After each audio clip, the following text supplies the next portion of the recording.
Good morning, good afternoon, and good evening, guys. Celtic Warband here, and thanks for tuning in to another Medieval Kingdoms 12-12 tournament battle. This is the final series of battles in round 3 before we move on to the finals. So I'm really excited to wrap up this tournament. Thrones of Britannia is just around the corner. And today we have GEARHAWK versus CASSIUS, and whoever wins this battle will be facing Hoenn Master in the finals. So without further ado, let's get started.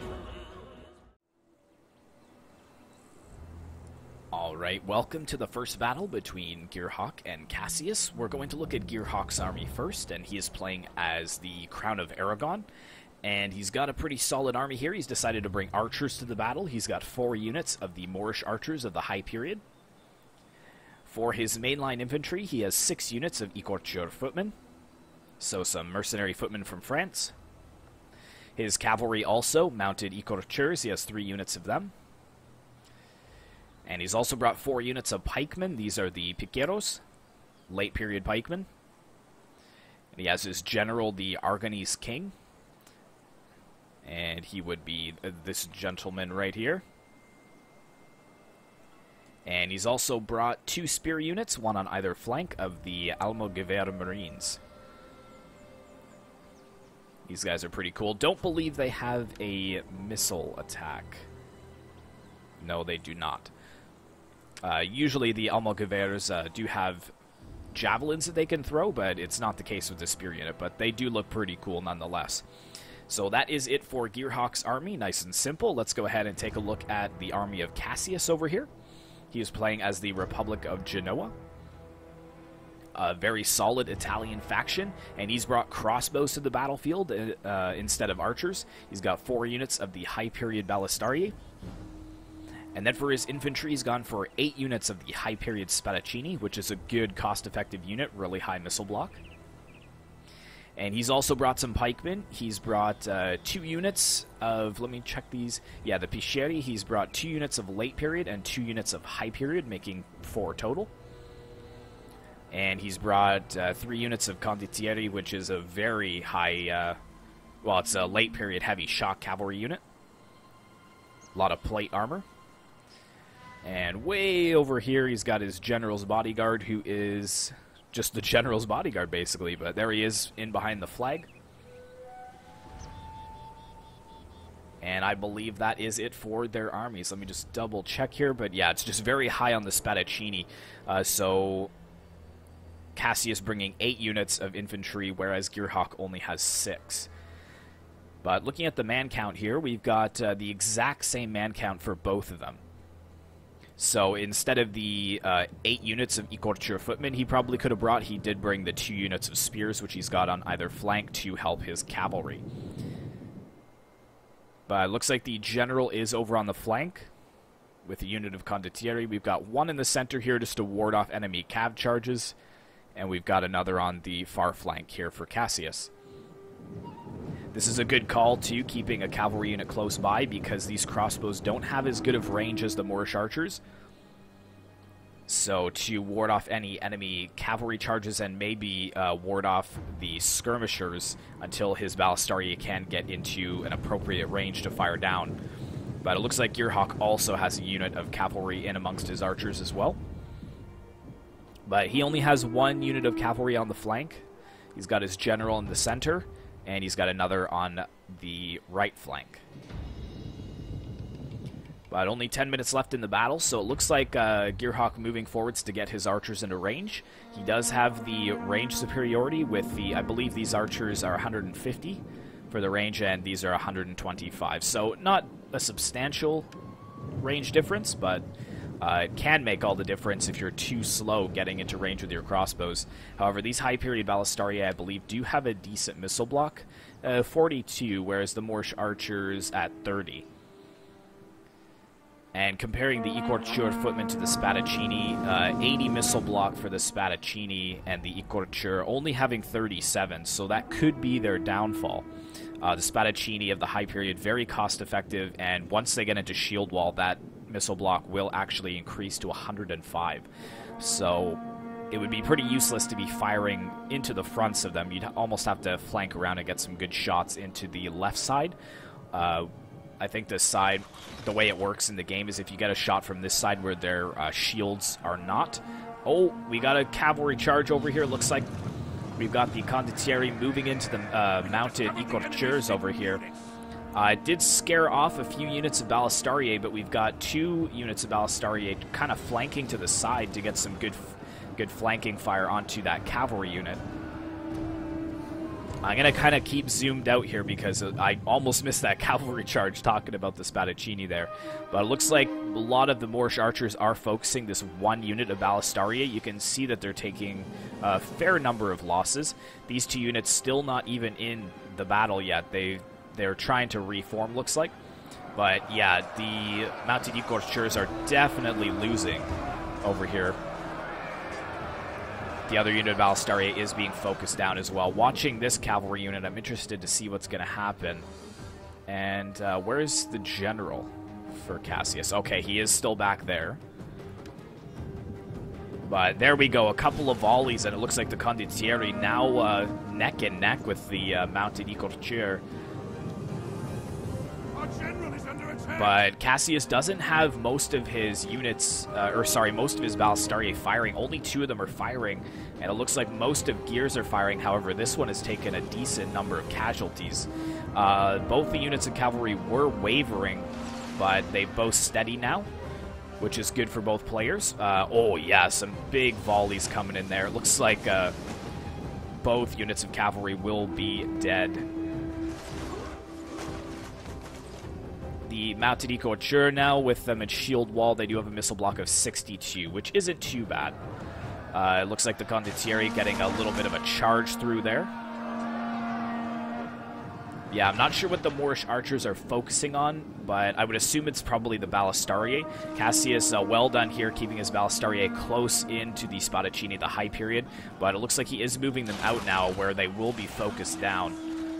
And it looks like he is firing on the Moorish archers. The pikemen are pretty close as well. Looks like a couple of them are being fired upon as well. But here we go. Looks like we got some more cavalry charging over here. And not sure what the spears are doing. I think the spears are just here to zone out the reinforcements. But GEARHAWK quickly bringing some pikemen over because we've got some Spadaccini from Cassius moving in to try to get around the mounted écorcheur there. Got a unit of Piscieri over here, kind of zoning out the line of GEARHAWK. This one is actually taking a decent number of casualties as well. You can see Cassius has 2 units of ballistariae just firing right into that unit. Ever wary of what the condottieri over here are going to be doing. GEARHAWK does have another unit of cav there, which is good. And he does have his pikemen into melee now, which is excellent. Looks like it's pincering the unit of condottieri over here. And there is a unit of Spadaccini here that is trying to help out, but I think the Spadaccini will lose to the Piqueros for sure. And now we have the Piscieri over here moving into melee, but GEARHAWK smartly is going to disengage from that and push in his own unit of pikemen. Really smart there because the Almogaver Marines would not stand a chance to a pike wall. And let's see what's going on here. It looks like their cavalry for Cassius is flanking around, which is a little bit concerning. Ballistariae being scared off once again by this unit of mounted écorcheur. This is a pretty thin shield wall too, but oh, here we go. It looks like there is a gap in the lines, and it looks like GEARHAWK is going to try and get his cavalry through. And it looks like Cassius will stop them. However, most of the unit is getting through, but I think GEARHAWK was microwing in another area of the battle, and now, oh yeah, they're getting shot from the side by the ballistariae here. So that is a big problem. How are we looking on this other flank here? Yeah, I think this is where he's microwing most because we've got the condottieri that came in over on this flank. But there we go, huge hit into the rear of the Spadaccini. Now he's going to turn around and hit the ballistariae and stop them from firing. And it looks like most of the, well, I'd say most of what's left of the unit did make it there.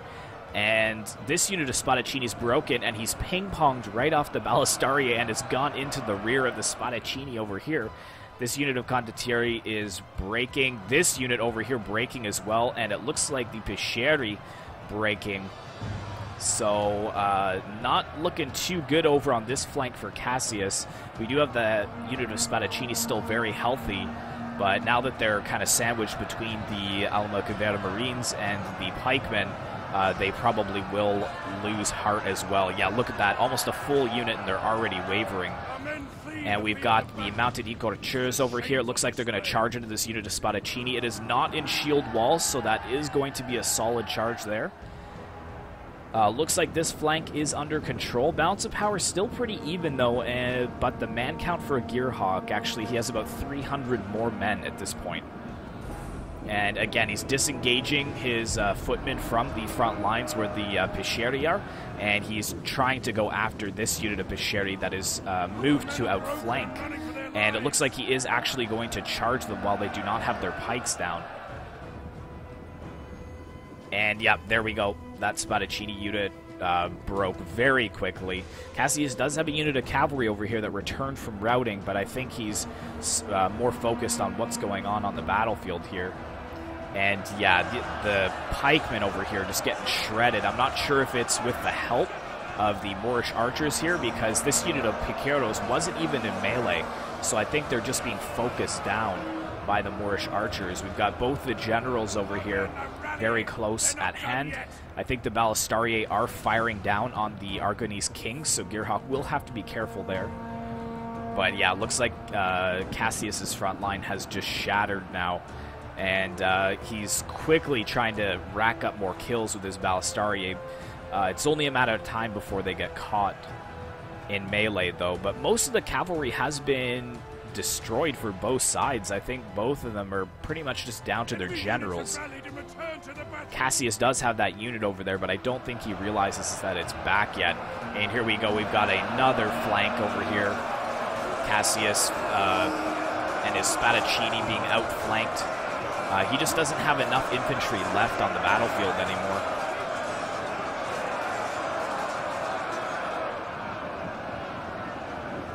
And how are the pikemen doing over here? Yeah, they're doing pretty solid. They're really helping the Ecorcher footmen over here. And now the balance of power starting to move into GEARHAWK's favor.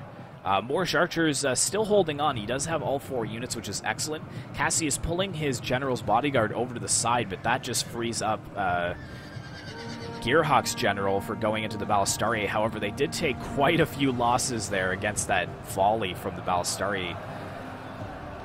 And if you guys can hear a lawnmower going on, looks like they decided to cut the grass outside my apartment today, so hopefully you guys can't hear that too much.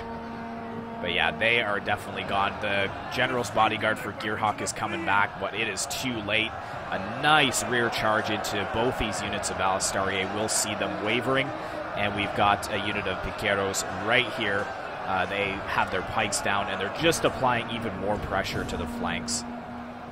Oh, this is going to be a good charge by Cassius, though. Yeah, nice hit right through the center of this unit of Ecorcher footmen. General's bodyguard of the late period, yeah, getting a fair few kills.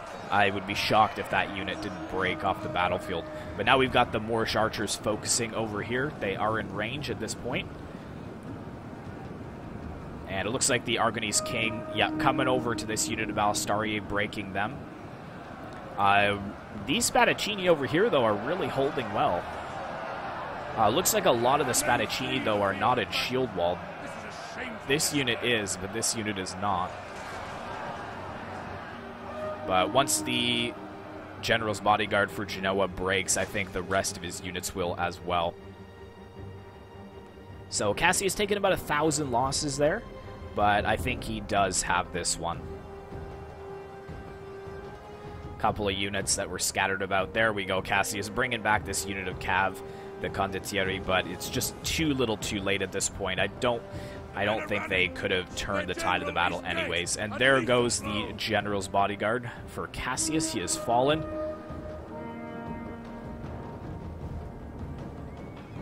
And the Moorish archer is going to be focusing down this Condottieri here.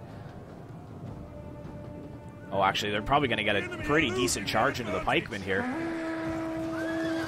One last-ditch effort. Now they're going into the crossbows, but a couple of them getting caught up by the piqueros there, really causing them to lose whatever was left in that unit, and there we go, a close victory. So let's take a look at the results here. So this unit of Marines getting 226 kills, that is phenomenal there. Pretty solid kills for all the Eco-Chair footmen. The Moorish archers also getting a lot of kills, and 2 of the units of cavalry and the general doing well. I guess the pikemen did pretty solid as this one, 172 kills. These ones are kind of meh, a little bit low for tier 3 pikemen. But looking over at Cassius, these 2 units of pikemen didn't get any kills at all. I think they were focused down by the Moorish archers, and the Spadaccini just didn't perform as well as I'd hoped they would. I should have checked, but I think that the Spadaccini charged in to the Eco-Chair shield wall, so I think that's why they didn't really get too many kills. Balistarii, though, doing well, but for very expensive cav here, the Condottieri, they were kind of cut down a little early. But, yeah, so just basically just not enough kills here to turn the tide against the Crown of Aragon. So Cassius is down 1, so we'll go ahead and check out the next battle. Alright, guys, moving on to the second battle between GEARHAWK and Cassius. GEARHAWK is up 1 now, so if Cassius loses this one, he is eliminated, and GEARHAWK will move on to the finals. And we're looking at GEARHAWK's army first. He's playing as the Holy Roman Empire, and he's got 2 units of these Landsknecht here of the late period for his pikemen, and then he's brought 2 units of Landwehr of the high period, so that's his pike polearm units for total. He's got the Emperor's Hairchild here of the late period. And there he is in his golden helmet with the red plume. For his crossbows, he's brought 4 units of the Pavizambritsutse, and they are very solid, 80 missile blocks, so really good crossbows there. I think GEARHAWK is going to rely on them quite heavily. And he does have 2 units of Assaultner of the early period, but on either flank he's got 2 units of the Eco-Chair footmen once again, so 4 units total.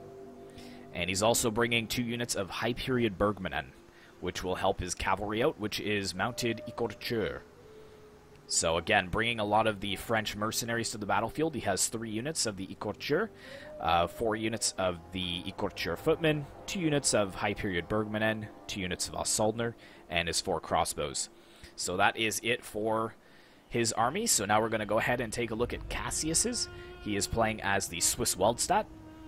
And right in the front lines, he's got these brilliant copper shields. I love these units. It's almost like mesmerizing the shimmer off these copper shields here.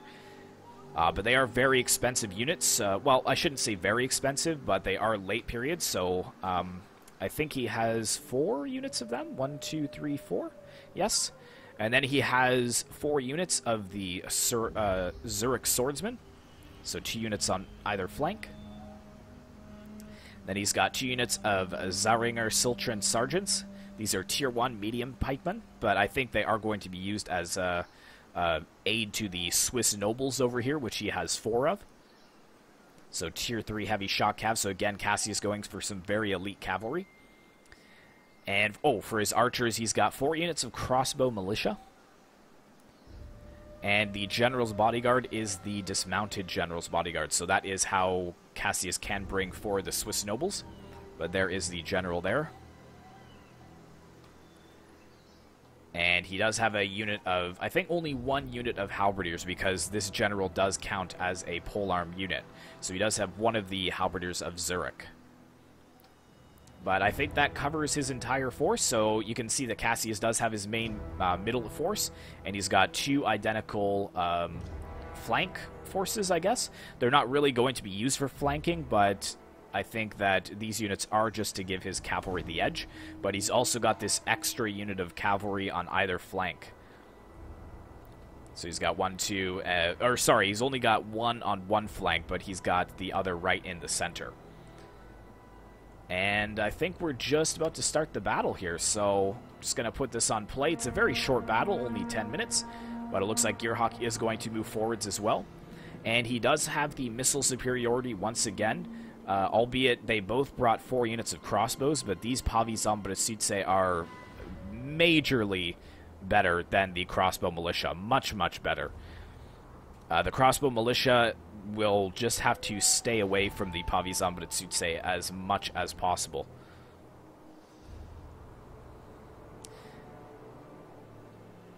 But the balance of power, once again, pretty even. The allied man count for the Holy Roman Empire, 2690.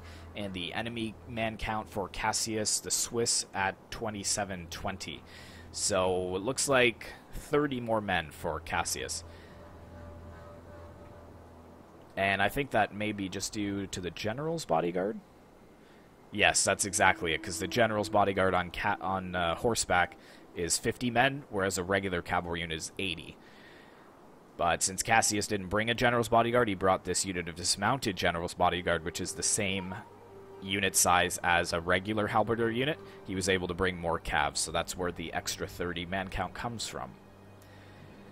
But it looks to be quite even terrain. This is a really nice battle. I love desert maps with when it's like just at sunset. Really looks nice. Let's actually watch some of them marching down there. We find a good spot here. And the shadows, as the sun dips below the horizon, the shadows there glistening off the sand. Sounds like a couple of them do have a cold.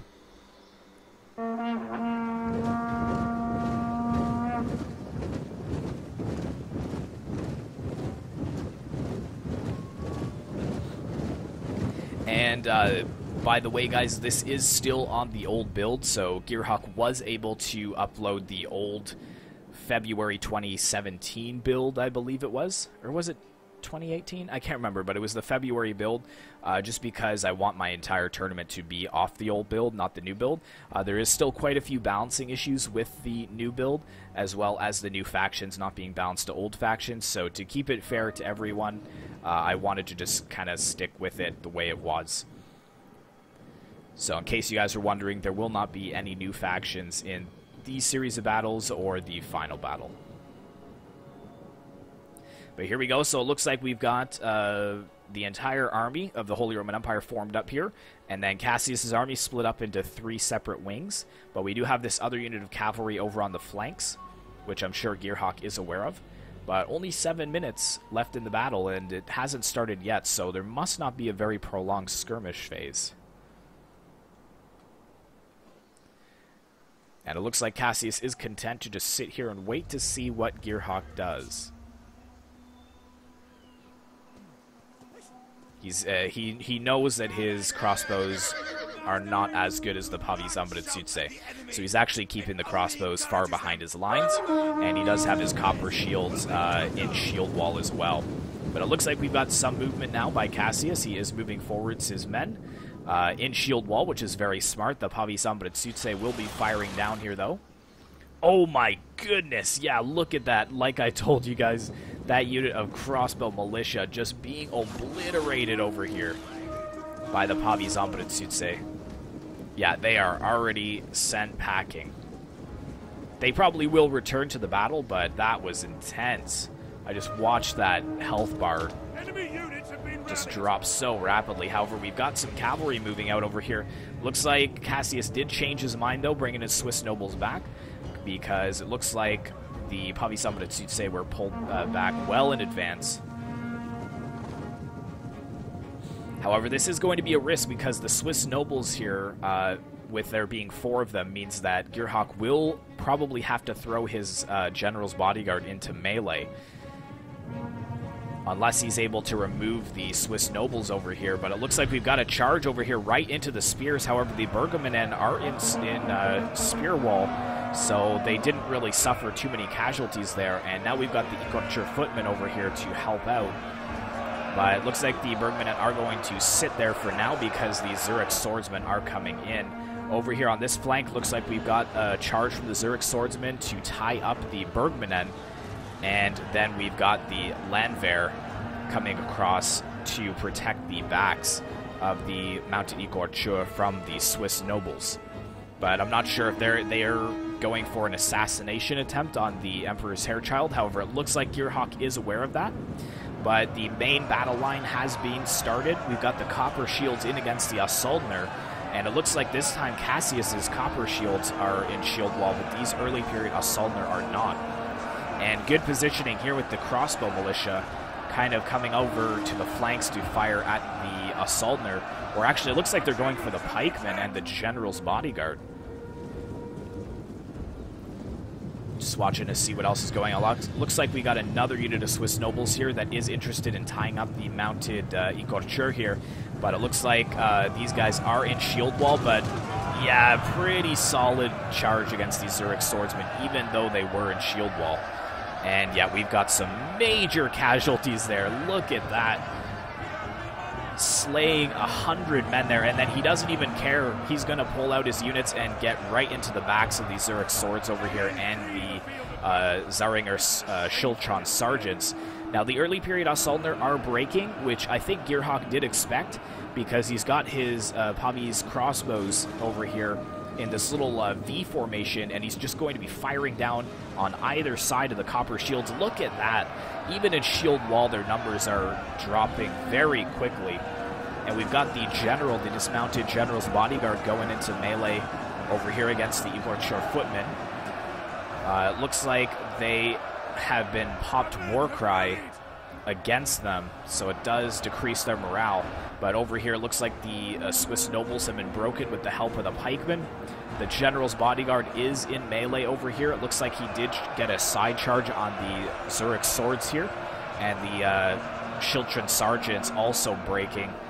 And looks like the balance of power slipping again into GEARHAWK's favor. He does have a 300-man advantage. He did get his Landsknecht into kind of a formation. I'm not sure what they're doing here. They're kind of just dancing around, but that's still a solid enough formation for these copper shields. And one volley from these Pavis Ambritsutse into them would probably shatter the unit, but it looks like he's moving them to another area of the battle. Now, we've got a unit of mounted Ikorchur here that's freed up. However, there's a Swiss noble unit right over there, a fresh unit that has not seen melee yet, so I think that's why GEARHAWK isn't charging that unit in yet.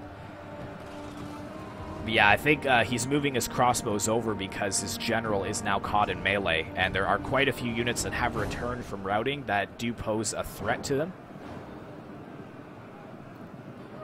But, okay, what's going on over here? Alright, so it looks like the Mounted Free Company did charge in.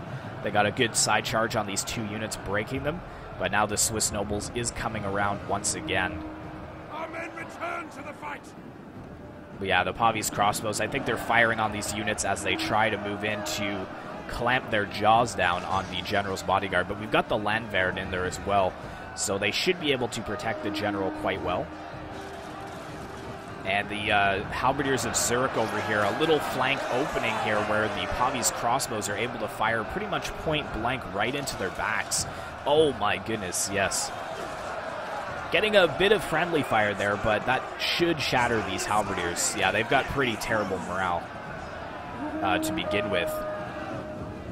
And the dismounted general's bodyguard taking on two units of Ikorchur footmen, but we've got the Landsknecht pushing forwards to make sure that the general's bodyguard doesn't receive any support.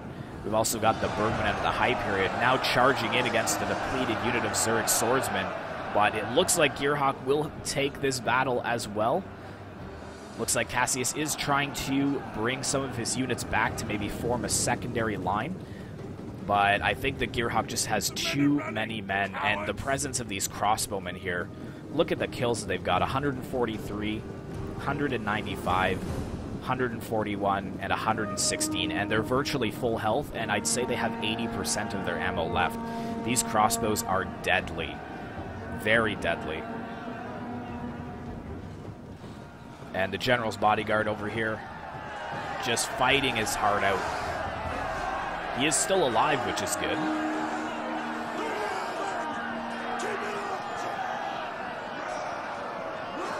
I wonder where he actually is in the battle. Oh, well, there he goes. He's dead. I was looking for the point he had, but I didn't see it. But yeah, we've got a unit of Zurich swordsmen over here, charging into melee, being pursued by the Landwehr. They're going to get a decent charge into the back of the Mounted Free Company here, but the Swiss nobles broke just before that happened, and it looks like that caused the Zurich swords to break as well. And there we go. Decisive victory for the Holy Roman Empire. And I think it all came down to these crossbows here. Unfortunately, actually, This unit's not bad with 50 kills on those crossbows. That's pretty solid, but these crossbows just didn't pay for themselves. And same with the pikemen here, really low kills. That halberdier unit, low kills. The copper shields had the potential to do well, but low kills again on the Swiss nobles. The Zurich swords, this one getting 0 kills. 45 and 39 isn't too bad, I guess, though. But again, it just wasn't enough damage made on the Holy Roman Empire. High kills on the mounted Ecochers. The Ecocher footmen really solid.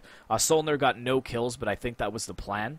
Maybe just to either use them as an archer magnet or just to throw them in to give his crossbows time to get more kills. But the pikemen doing pretty well, Landwehr doing well, and Spears doing well.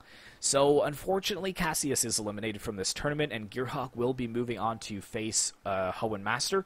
Now, I was hoping that we would be able to show the finals today, but now that we're kind of at the end of the tournament, Hohen Master is actually Pacific Standard Time, and GEARHAWK is in Ireland. So I think there's a 7 or 8 hour difference between them. So GEARHAWK is going to try, I think, tonight as a Monday night to get a hold of Hohen, or possibly Tuesday, just because Thrones of Britannia is coming out soon, and I'd like the winner to get Thrones of Britannia before it does come out.